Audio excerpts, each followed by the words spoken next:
y ayer tuvo tratamiento parlamentario en la Cámara Baja la incorporación de la figura de femicidio al Código Penal a través de la modificación de los incisos 1 y 4 del artículo 80.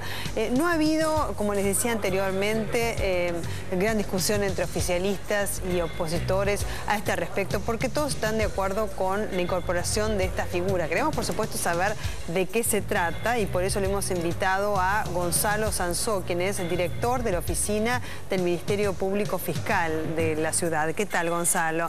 Buenas tardes. Que la oficina es la de asistencia a la víctima, ¿no? La oficina de asistencia a la víctima de la Fiscalía General de la Ciudad de Buenos Aires. Porque justamente hoy también dábamos la noticia de que, bueno, ya detuvieron al exnovio de Romina, la chica de 27 años que fue quemada en su cara y su cuerpo. Está grave, continúa internada. Pero la chiquita, ¿no? La hija de ella, de 6 años, vio cómo la golpeaban a su mamá, la arrastraban de los pelos a la cocina, la rociaron con alcohol y le prendieron fuego. Otro caso más, ¿no? La novedad en este caso es que lo detuvieron. A ver, la incorporación de esta figura, ¿qué significa exactamente? Primero y básicamente implica una declaración de interés y de principios por parte del Estado que dice, de acá en más no vamos a seguir tolerando este tipo de conductas, y la lucha contra este tipo de conductas es un tema central de mi política penal. Eso ya es súper loable para el Estado en el que estamos, del tratamiento de las cuestiones de género. De hecho, que hoy por hoy estemos sentados hablando de este tema acá es una circunstancia que años atrás no era tan común que tenga la difusión y el Estado que hoy tiene. La verdad que lo personal, como periodista, me he ocupado muchísimo a veces de tratar del tema de violencia de género hace muchos años, ¿no? Porque me parece que es un tema muy importante. Más allá de que ayer, por ejemplo, se puso sobre la mesa alguna estadística, que por ejemplo había habido un crecimiento de violencia de género de un 75% entre 2010 y 2011. Sí, las cifras en todos los equipos que trabajamos en violencia de género y en violencia doméstica son enormes. Nosotros, nuestra oficina, por ejemplo, entre marzo del 2011 y marzo del 2012, casi duplicó la cantidad de víctimas de violencia doméstica. Pasamos de atender 350 víctimas aproximadamente en marzo del 2011 a más de 600 que acabamos de atender en marzo del 2012. ¿Hay más víctimas o hay más denuncias? Es un dato difícil de comprobar porque generalmente no tenemos datos oficiales completos para eso. Eso es un problema muy grave de política pública, de que no hay datos oficiales concretos. Pero yo me atrevo a decir que gran parte de ese porcentaje de aumento tiene que ver con más denuncias. Yo trato de ser esperanzador en eso, y yo creo que realmente se atreven más a denunciar. Claro, acá hay causas, ¿no es cierto?, que generan este problema. Digo, más allá de todo lo que se haga, que se está haciendo, hay que profundizar sobre esas causas, por lo cual hay cada vez más víctimas de violencia de género. Por eso te decía que lo interesante de esta reforma, sobre todo lo más importante, es lo declamativo y la posición que toma el Estado al respecto, pero lo esperable es que utilicemos esos artículos lo menos posible. Claro. Y se refiere a la pena, poder prevenir. ¿no? Claro. Y se aplica la pena, ¿no es cierto? La pena de pedido de una condena de prisión o reclusión perpetua en el caso del asesinato de una mujer. Modifica los agravantes del artículo 80. Vos sabés que el inciso 1 del artículo 80 hasta ahora incluía agravantes a los ascendientes, descendientes o cónyuges, con lo que implicaba la palabra cónyuge. Cualquiera persona que estaba conviviendo pero que no estaba casada o para la justicia legalmente no era un cónyuge, no entraba dentro de estas agravantes y por ende le correspondía la pena normal del homicidio y no la pena agravada. Ahora lo que hace esta modificación del artículo 1 es no solo llegar hasta los cónyuges, sino también hasta los excónyuges y hasta cualquier persona que tenga una relación de pareja sentimental actual o preexistente, e inclusive, por lo que vienen discutiendo hoy por hoy en la Cámara de Diputados, hoy en la Cámara de Senadores, se está viendo la posibilidad de incluir cuando el imputado inclusive pretendido tener una relación sentimental con la víctima y no lo ha logrado. Vamos a poner cosa que se da en gran cantidad de los casos. Entonces se refiere al ascendiente, descendiente, cónyuge, aquel con quien se ha mantenido, se mantiene o se ha intentado mantener una relación. En este último caso se refiere, por ejemplo, no sé, al despechado que mata, ¿no?, a una mujer porque esta no hace caso, digamos, a sus intentos de formar una pareja y demás. ¿Cómo se establece esto último? Y básicamente esto parte de un concepto cultural de desigualdad de género que tiene que ver directamente con la cosificación de la mujer, desde lo comercial y desde lo relacional. La actitud del hombre que mata a la mujer porque se quiere divorciar de él o porque no quiere tener una relación sentimental con él, es parte de mi propiedad. Si yo no lo disfruto y yo no lo tengo, no lo va a tener nadie. Tengo todo el derecho de destruir algo que me pertenece. ¿Y cómo se comprueba esa relación? Que ha sido un intento de relación. Y hay que comprobarlo a través de la reconstrucción histórica de cómo se fue dando esa relación. Vos sabés con que las denuncias.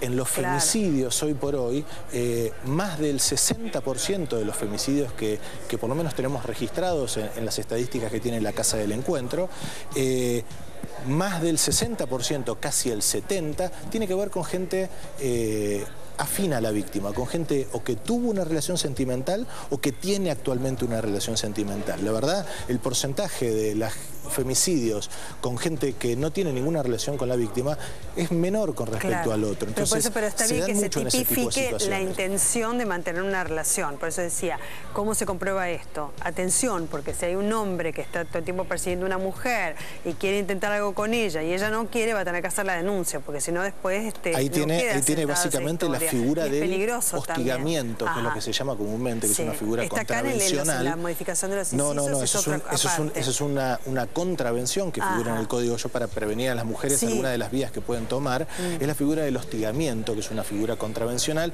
y que no llega a ser una amenaza directamente, pero sí es esa clásica actitud intimidatoria de que salimos todos los días a la puerta y hay una persona mirándonos de la vereda enfrente por más que no nos dice nada, llamados reiteratorios por más que no nos amenace concretamente, y que si bien no tiene la misma gravedad de delito que tiene la amenaza, a veces es muchísimo más perturbador y muchísimo más conflictivo un hostigamiento que una amenaza misma. Si se da en el ámbito del trabajo, ¿cómo se tipifica? Si el hostigamiento es el mismo, se van a tener que tipificar por los delitos contravencionales o penales que estén en el medio y aparte por las responsabilidades laborales que van a correr por cuerda paralela ahí entra a los delitos como acoso, penales. Digamos. Ahí entra como acoso, pero también puede llegar a ser un hostigamiento. Porque tanto no se ha avanzado sobre el tema del acoso, tanto psicológico como sexual. En el sexual sí, con una ley, pero se basaba, creo yo, en la administración pública. Vos debes tener conocimiento de básicamente la mayoría del crecimiento de normas en ese aspecto fue respecto de la administración pública, pero hay toda una jurisprudencia que se viene elaborando respecto de las circunstancias de acoso y de hacer más flexibles los medios de prueba para la mujer acosada en el ámbito laboral. Vos sabés que el ámbito laboral es uno de los ámbitos esenciales, no solo de victimización, sino de trato desigual de las mujeres. Hay, por lo menos a la organización en la que yo pertenezco, y en esto no voy a hablar de otra, simplemente en la nuestra, y se replica en un montón, se da que hay una mayoría de mujeres trabajando en la estructura, pero cuando uno asciende en la estructura jerárquica, cada vez ven menos mujeres en esa estructura jerárquica, lo que da cuenta de un trato tremendamente desigual de las instituciones hacia las mujeres. Digamos, a pesar de que son una mayoría bastante grande respecto al número completo. Esto habla de una discriminación clara de la mujer para cargos gerenciales, para cargos de dirección, y también está estudiado la diferente remuneración para las mismas tareas respecto de las mujeres. Claro, esto es discriminatorio. Ahora, respecto de la incorporación, o a la intención de la incorporación, ¿no es cierto?, esta figura, que supongo yo, con el tratamiento parlamentario que tuvo allá en la Cámara de Diputados, el consenso pasará lo mismo en el Senado, así que tendremos ley dentro de poquito. Se advierte, y esto es importante, ¿no es cierto?, el asesinato en base a su condición de mujer, o sea, odio de género. Explícanos esto, que es muy importante. Claro, Homicidios de mujeres no implican directamente que sean en todo caso femicidios. Un homicidio en una ocasión de robo, que puede ser tanto de un hombre como una mujer, no implica directamente que esa mujer murió por su condición de mujer. Ahora, los homicidios en situaciones de violencia de género, sea en situaciones de violencia doméstica, de violencia de pareja, de cualquier otro tipo de discriminación hacia la mujer, tienen una connotación especial, y el Estado, a través de esta modificación, a través de las normas y a través también de la ley 26485, que es la de protección, sanción, prevención y erradicación de la violencia contra la mujer, lo que trata de decir es este tipo de conductas que culturalmente vienen siendo toleradas o que por lo menos culturalmente vienen siendo invisibilizadas mínimamente, nosotras no las vamos a permitir, claro, porque implican una discriminación clara, sí, y son muchas más mujeres las que son víctimas de este tipo de situaciones. Por ejemplo, la violencia doméstica es radical, la diferencia entre, sí, víctimas hombres y mujeres. Siempre, cada vez que damos una charla, la pregunta está ahí, pero ¿no hay hombres de violencia doméstica? Sí, los hay, pero son un 2%, claro, sí, dentro del universo. Sí. La situación de dispareja de poder es tan grande respecto de la mujer con el hombre que es muy generalizada esta situación de sí. Y eso se refiere al asesinato, esa modificación de los incisos 1 y 4 del artículo 80 está relacionado con el asesinato. Al homicidio. Directamente. Es una agravante específica para el homicidio. Sí. Por eso decimos que las asociaciones civiles venían luchando hace bastante tiempo por la instauración de la figura del femicidio como figura, claro, autónoma. Acá se ha acordado un paso intermedio, no ponerlo como una figura autónoma, el femicidio, a diferencia del homicidio, sino simplemente ponerlo como un agravante dentro de claro, las causas de agravante del homicidio. En el Código Penal. Y también se hace referencia en cuanto a las modificaciones al asesinato de alguna persona que esté relacionada con una mujer para generarle daño psicológico. Expliquemos esto, por favor. Sí, esa es una de las agravantes que, sí, trata de introducir este proceso. Pero que asesinato se refiere, no otra, sí, cosa, porque puede haber hostigamiento, por ejemplo, respecto al hijo, ¿no es cierto?, para dañar psicológicamente a la mujer, con lo que puede pasar con una expareja o con su pareja. No se refiere al asesinato. Se refiere directamente al homicidio, a lo que se llama comúnmente en el ambiente como el homicidio vincular, y que es el homicidio dirigido, a dañar, mal está dirigido, claro, a dañar o a perjudicar o a destrozar, sí, en muchos casos, claro, psicológicamente a la mujer o a la persona que está siendo victimizada, pero se hace a través de un familiar directo, sí, o indirecto.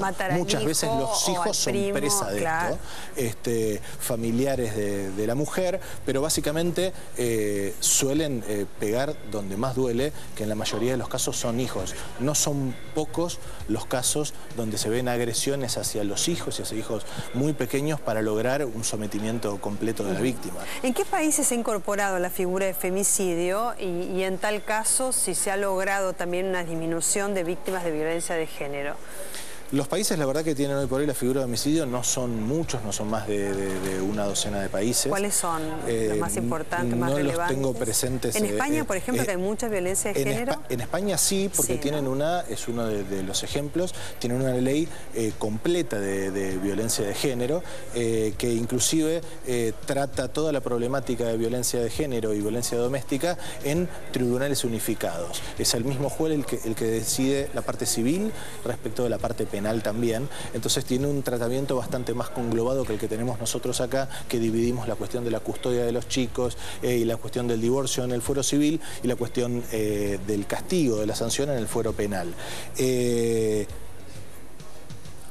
Mi pregunta clara es, claro, si en tiene? Los países donde existe, digamos, la tipificación del femicidio, o que por ahí se llame de otra manera, digamos, pero está tipificado en el Código Penal, ¿se ha logrado disminuir la cantidad de víctimas de violencia de género? Todavía no hay una medida muy clara respecto de eso, porque la mayoría de estas modificaciones son relativamente recientes, no tienen muchísimos años, y eso implica que no hay estudios muy claros respecto de eso, no hay estudios muy claros respecto de cuánto incide el aumento aumento de la pena en la baja de la escala delictual. Lo que sí son siempre acciones políticas o políticas de Estado que van y que tienen que ir de la mano de acciones de prevención. Claro, este tipo de acciones sancionatorias, sin prevención, sin acciones educativas, sin trabajar desde la niñez con estos casos, sin trabajar los noviazgos violentos en la adolescencia, sinceramente no son efectivas por sí solas.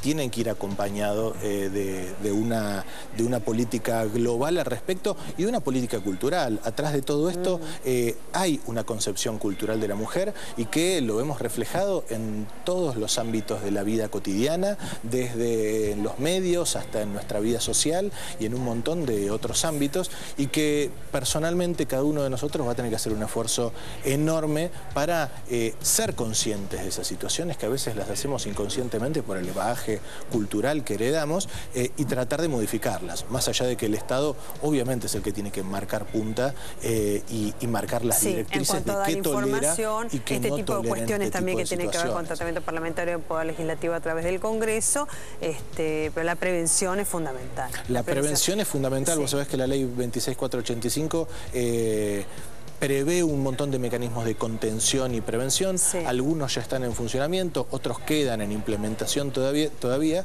pero es la gran deuda que tenemos como Estado de alguna manera. Y cada uno de su lugar puede hacer algo. Claro, subsidios para las víctimas de violencia doméstica, para tratar de eliminar todavía las trabas que quedan para las mujeres para denunciar. Vos sabés que la traba económica y la dependencia del hombre es esencial en muchas circunstancias. Y eso que para hay poder denunciar. Un crecimiento de la incorporación de las mujeres en el mercado laboral. Muchísimas gracias, Gonzalo.